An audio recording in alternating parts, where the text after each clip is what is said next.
provodimo kroz projekt Infocentar Petrinja. Projekt je financiran od strane Ministarstva socijalne politike i mladih, a sufinancira ga grad Petrinja, naš partner na projektu.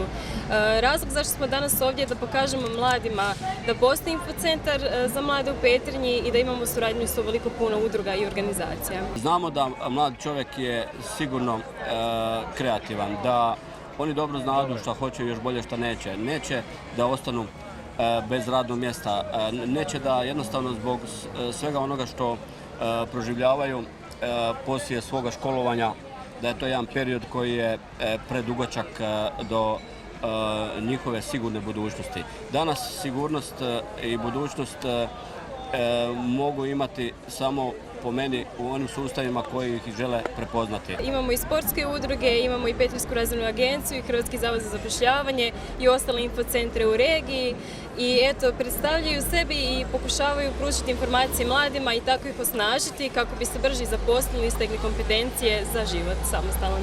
Ja mogu reći kao gradonačelnik zadnje 3 godine da smo pokušali i da smo napravili što smo više mogli za mlade ljude, da želimo s njima biti u mnogim i jesmo projektima kada je u pitanju suradnja i sa drugim gradovima i možemo reći i u onom dijelu i prekogranične suradnje, ali i ono što je bitno da su se mladi ljudi uključili u našu agenciju Petra, u uredu gradonačelnika. Imamo mlade ljude koji se bave europrojektima, koji su pokazali kako preći granicu, kako doći do jedne Španjolske i urbano-ruralno u projektu pokazati, povući 50.000 eura.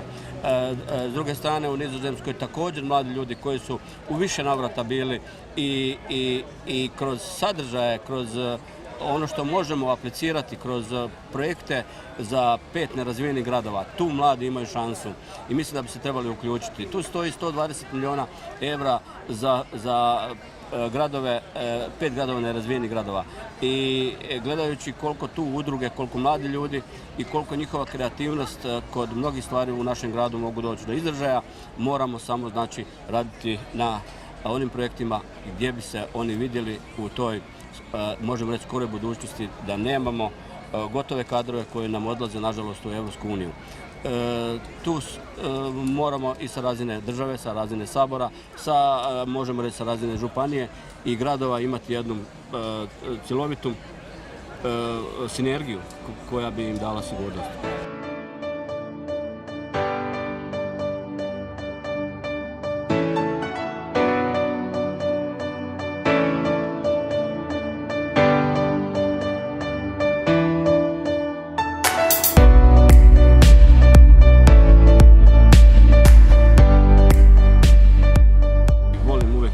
Što je najvažnije, svako je mjesto lijepo mjesto, ali najljepše je radno mjesto, ali kad je to za mlade ljude, onda to i više struku koristi za buduće generacije i za sam grad i za opstanak ovakvih gradova koje jednostavno jedu ogromne metropole u Europskoj uniji i onda si postavljamo pitanje ko će ostati ovdje u našim krajevima živjeti. Evo, zato imamo tu šansu i šansu ravnomjernog razvoja moramo iskoristiti u lijepoj našoj.